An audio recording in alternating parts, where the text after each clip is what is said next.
Welcome back. A shuttle just landed here, and some of Vohol's henchmen, who are actually known as the Sequel Police, interesting name, acknowledging the fact that apparently sequel numbering is the method of time passing here, the method of measuring time, as indicated by the fact that we are apparently in Space Quest 12. Anyway, these guys make our life even more difficult. As if it wasn't difficult enough with the cyborg and the android. Anyway, our goal really is to get into that big building, because that's probably where the supercomputer is. And we saw this same craft in the beginning, after the introduction, and it was actually going there. So maybe if we can hitch a ride on it somehow, that will get us where we want to go. Let's try that. If you can do anything with the ship, you certainly can't do it from here. We can get out.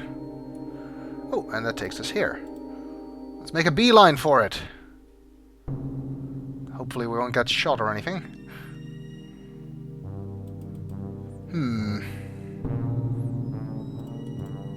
You look at the finely sculpted ship.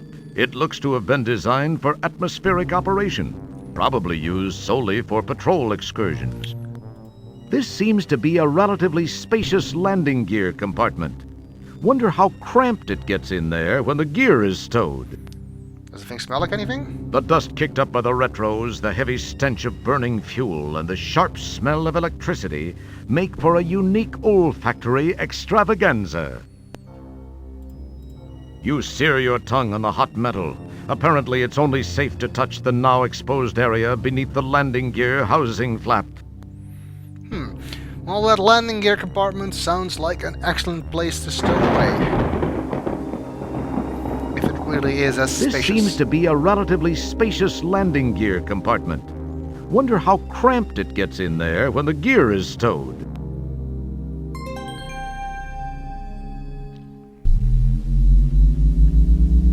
Ooh, they're leaving. What excellent timing.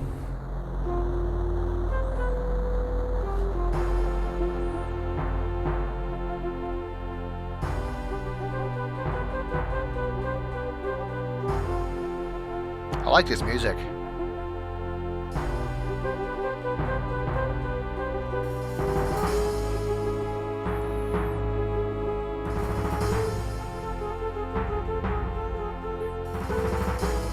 Now this looks familiar.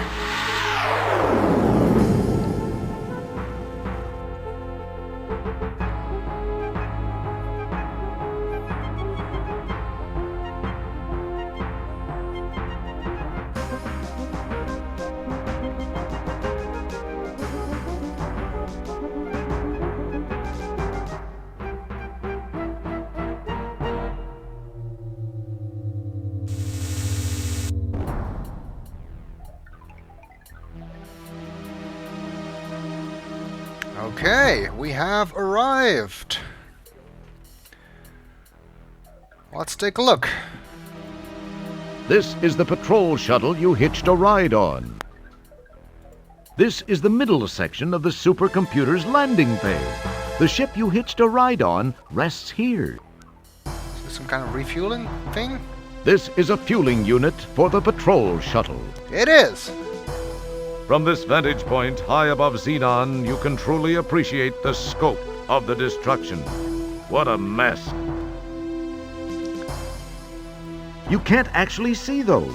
You just think you can. Okay. It smells just... It's probably the most It doesn't smell... That's not a very... Nah, you'd rather... That's not... Nothing here smells anything special anyway. Let's save here.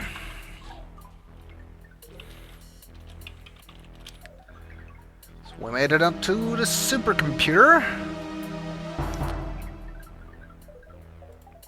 Now we can go either right or left here. If we go to right, There's a guard. Uh-oh. And he shoots us. We're glad you could play Space Quest 4. As usual, you've been a real pantload. Well, that didn't end well. So let's try going left instead.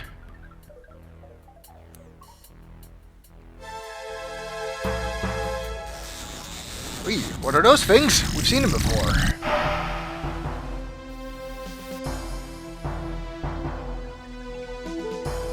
I've just completed a scan of the Labion sector of Space Quest 2.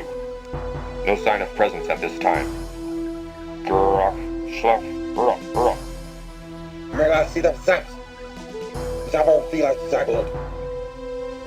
The hell? Anyway, if this guy just got back from Space Quest 2, it seems to indicate that these things are time machines. I'll try looking at them. You give the time pod a long glance. It's not the most attractive vehicle you've ever seen. It resembles an overgrown titanium tennis shoe. A gold-tinted glass shield seals the top. You look quickly, careful not to attract any attention. As you can see, they are carrying weapons. So we better move quickly. And he's left his time pod open, so let's see if we can get inside before they notice us. And we did! Haha! Now we have a time pod, and we can go anywhere we want. Well, let's look at some stuff. Or not. You look out at the city you were born in decades ago. You're sure glad you weren't there when this devastation happened. You might have gotten hurt. On the bright side, you won't have to pay those delinquent traffic tickets. Oh, there's always a bright side to everything. That's your head, Roger. Now use it for something. That button opens the canopy. I don't want to do that. The readout displays some interesting symbols similar to those on the keypad. You wonder if these might bear some significance. Oh, who knows? They might.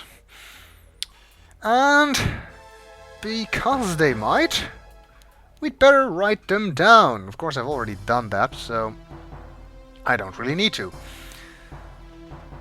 It seems that this is a keypad to enter a time code or whatever you want to call it.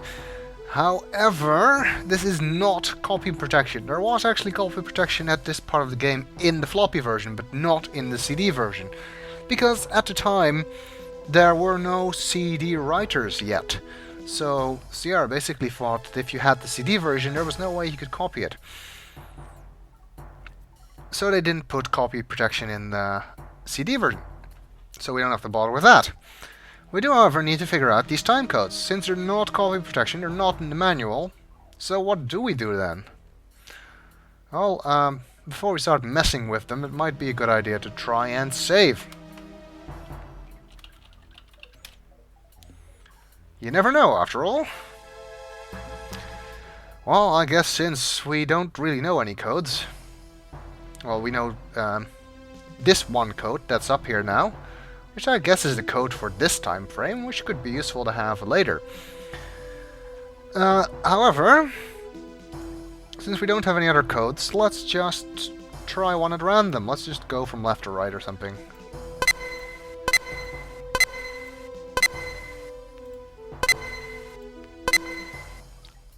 Looks good enough to me.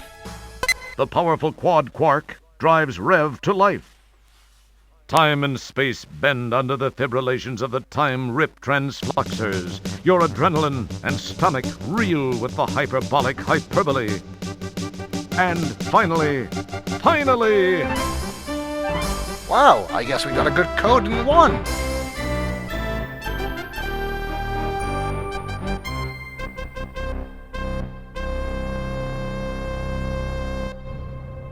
Hey, I recognize this place. Yes. This view provides a flashback to a recent adventure. It looks real hot out there. Hot enough for thermo-weave underwear.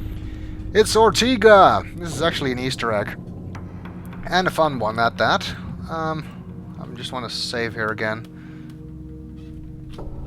Time pot will do. You can see we're back in Space Quest 3, the Pirates of Pestilon. Well, let's go outside. Even though we don't have our thermowave underwear, so it's probably not a good idea.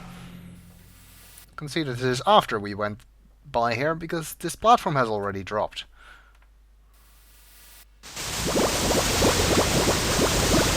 Oops. This is Roger.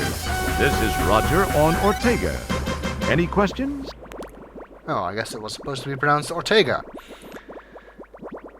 Anyway, this is a reference to an old anti-drugs PSA, which was, "This is your brain. This is your brain on drugs." Any questions? Well, let's not go outside. Let's try a different code.